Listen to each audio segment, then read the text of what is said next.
One of the things that you have to do in order to become a successful trader is you have to learn how to defend losing trades. I had some really massive losing trades on here, especially in February, March, April of this year when the market had the big downturn. I had some positions that went way against me, positions that went very, very much against me. So here is a chart of SPY. You can see that on February 20th, SPY was trading here at the high of 613, and then early in April, we made a low of 480. That is a gigantic meltdown, right? That is a gigantic move there. That's like a 20% move in the S&P 500, and naturally, I had some stock positions that pretty much resembled this chart. They also lost a considerable amount of their share price, and I had especially some short puts on some things that went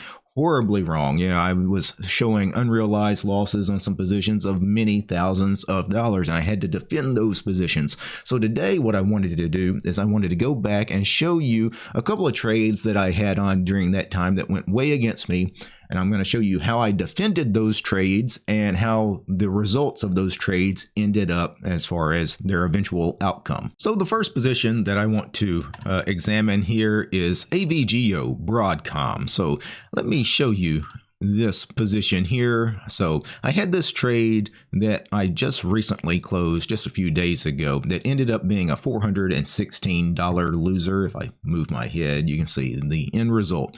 I lost $416 on that trade. Now, this trade at one point was a $3,600 loser as far as an unrealized P&L, and I fought it all the way back to $416 as far as a loss when I closed it. So I erased most of a gigantic loss by holding on to the position and making several adjustments along the way. You can actually see the chain here, and I'm going to talk you through some of the adjustments and why I made those adjustments. So this trade started life before the market meltdown. So I actually put on this trade as a naked short put. I sold the 200 strike put on January 22nd. So let's go to January 22nd. This candle right here, I sold the 200 strike short put, and at the time AVGO was trading at 240. So I sold a put that was $40 out of the money, a really safe put. I bet that thing didn't have more than 15 deltas. It might have only had 10 deltas. It's a pretty far out of the money put.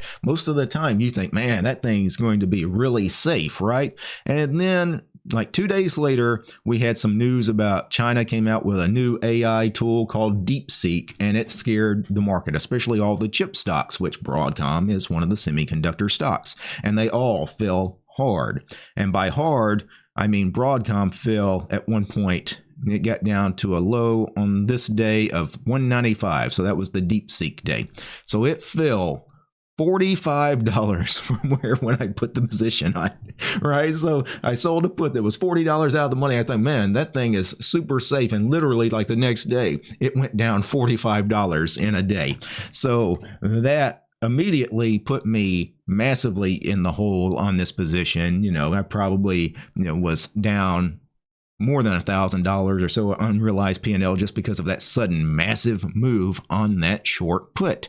Now, it was still not terribly underwater because my strike was a 200 put, right? And the next day we got back above 200. So I thought, I don't really need to defend this position yet.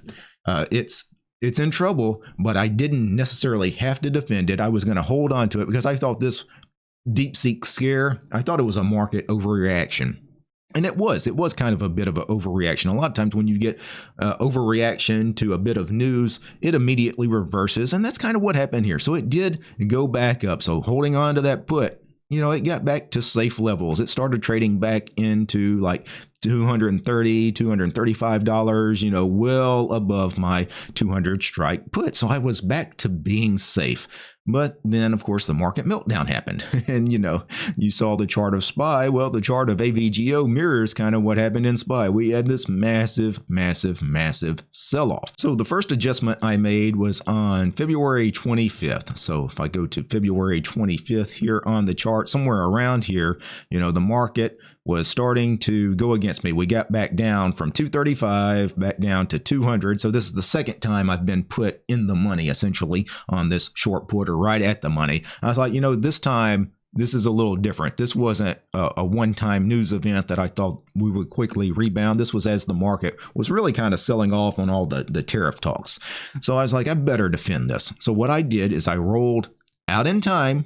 So I rolled from the monthly cycle I was in first, and then I rolled to the next monthly cycle, added an extra month of time to the trade. And I also rolled the strike down from 200 to 195 to give me another $5 of cushion as far as to the downside, because that extra $5 might make a difference. Well, it actually didn't make a difference because this thing kept going down, right? We got down to 176 right here, and that caused me to also once again roll a little further out in time, roll another month out in time, roll down another $5. So now I've gone from the 200 strike to the 195 strike, now to the 190 strike. And I've put a lot of time on this trade. I'm well out in time, like 60, 70, 80 days out in time probably at this point. And AVGO did rebound a little bit, and it settled in this range, thankfully above my 190 put, or trading in the general area.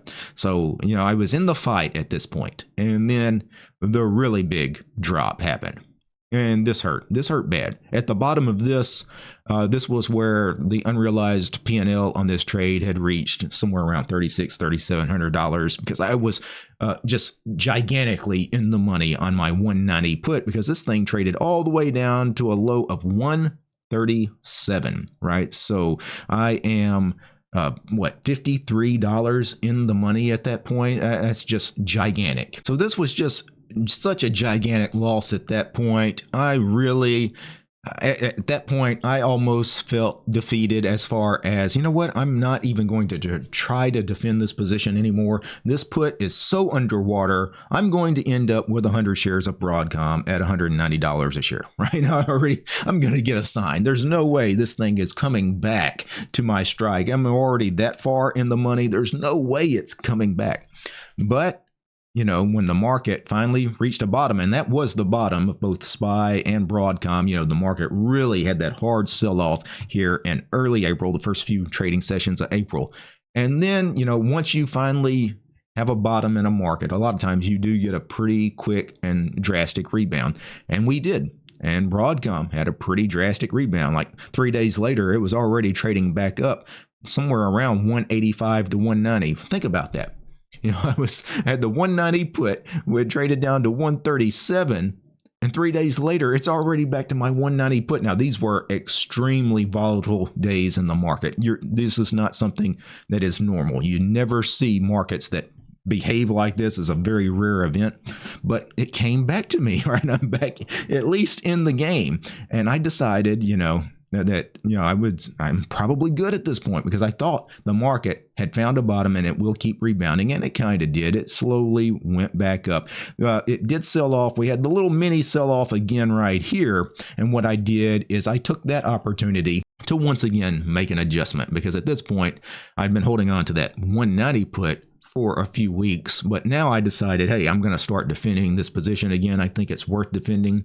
So what I ended up doing is I ended up rolling out in time again, and I rolled my 190 put down to a 178 put, which would cost me a debit, but to make up for the debit I would have to pay, I sold a call against it. So I rolled that put into a strangle. So I rolled it out in time, another month, I rolled it into a strangle. Because it's a strangle, I'm getting double the credit. That allowed me to move that put lower to make it a 178 put, which was perfect, because then AVGO gradually started going up, and now I have ended up into a position that was actually recovering nicely. I had recovered a couple of $1,000s worth of that unrealized loss that I had down here, and as long as I could just sit on the position, let some time pass, let some theta pass, also let Vega profit, because the volatility in the market was sky high here. That's part of the reason why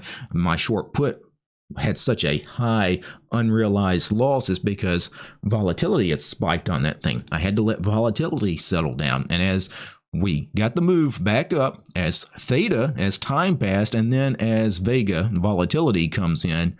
Slowly, I chipped away at this thing. I made a couple of more adjustments along the way. I rolled both my puts and calls up on my strangle at one point because this thing started moving up to where now I started fearing the call side of the strangle more than the put side because the market had made such a drastic move up. And, I held onto this thing long enough that I eventually got that $3,600 loser that was down here. Once it got up here, got it down to just around a $400 loser. And that's when I decided, you know what? I'm going to take that. That seemed like a loss I could take. I really, once you have a loss that is thousands and thousands of dollars, you really stop trying to profit on the trade, because I never had any idea that, I could ever profit on this trade. Once things go against you so hard, just scrap the whole idea of ever making a profit on the trade. I'm just trying to take less of a loss. And I turned that loss into something much more of a normal kind of loss. This is a normal losing trade, losing $3 or $4 on a trade. I can do that, no problem. I'm happy to lose $300 or $400 on a trade. I wasn't going to take like a $3,000 or $4,000 loss on the trade, though. That I had to defend that, and thankfully I was able to recover from that. The next position I want to show you, very similar as far as the market meltdown, caused me some real heartache on a position that I had in Delta Airlines. Now, Delta Airlines, if I move my head, you can see I had this position. This is a gigantic position as far as it's a lot of rolls, right? I've rolled this thing probably 12 times, right? And I eventually closed it for a loss of, it says $823. Well, that's not exactly right. I did buy some shares along the way also as a defense of this trade. So in the end, I ended up losing $150 on this trade. So I lost $150. I will say at the low point of this trade, I was down $2,400 on my position. So this trade started life as a strangle, and it looks like I put it on February 4th. So right when the market started melting down. It hadn't started really dropping just yet. That was like a day or two before the big drop started. So I put this on as the 55 put and the 85 call. So the 85 call is off the chart here. I actually have to scrunch the chart up to show you how far up 85 is, right? And then 55 is down here. So, where we were trading at the time, right here, that seemed like a very, very safe trade. And then, of course, the market starts falling in a hurry. Within about 3 weeks, I was in a lot of trouble. My short put on that strangle was already at the money, or maybe in the money at the time. So, I had the 55 put and the 85 call. So what did I do? Well, the first thing I did, I closed the 85 call, because that thing was probably a full winner, right? I'd already won pretty much the max profit on it, because now that 85 call is probably 5 deltas or less. So I closed the 85 call and I sold a new call, a 75 call. So I essentially rolled the call down $10. So I moved it from 85 down to 75. And then you can see about 10 days later, I rolled the 75 call, that was up here, down to the 65 call. I kept rolling the call down and left my 55 put where it was. But the 55 put was in a lot of trouble, because Delta traded down to a low of $34.73. That is massive as far as being massively in the money. Once I rolled my calls from 85 down to 75, down to 65. I also rolled a month out in time. I rolled out a month in time and kept my 65 call and moved my 55 put down to the 50 put. So moved it down $5 to help protect it. But still, even at the 50 put, when this thing is trading at $35, I'm still $1,500 in the money, essentially, as far as intrinsic value on that option. And of course, that would be $1,500 intrinsic value on one contract. I've got 2 strangles on. So yeah, this is why this position was a really nasty position. Eventually, what I ended up doing to help defend the 2 short puts of the strangle that were going against me, instead of just having 2 calls, I sold an extra call. So now I've got 3 calls against 2 puts on a strangle, just adding more short deltas to help defend, my downside risk. But then, when the market turned around here, Delta turned around, and it turned around kind of in a hurry, faster than I thought, kind of like AVGO, got to the point where I started worrying about the upside. That's actually what happened in Delta, because now I had the 2 puts and then 3 calls, and the market started going up, and then all those short calls I started worrying about. I was aggressive with those calls. So what I ended up doing is, you guys get to see the options chain here, but what you don't see is in the last week or so of this, what I ended up doing is I bought shares. I bought 100 shares of Delta. Why 100 shares? Why wouldn't I do 200, or 300, the same number as the calls? I wasn't necessarily trying to put on an exact ratio for a covered call. I just wanted more long deltas. And at the time, I thought I needed about 100 more long deltas to help defend the upside. So I bought 100 shares. And when I bought those 100 shares, I got this move here, these 3 days really here. And that won me a few $100 just on the shares. So you guys see that I ended up losing $823 on the options here, the 12 different rolls of this strangle. But, the shares were still part of the position because it's part of the same defense. And I ended up making a few $100 on it. So enough that when I go back and check my total P&L on Delta Airlines, I got that thing down to under a $200 loss. I think I realized about $150 or $160 loss on that position in the end. So again, this is more of an art than a science.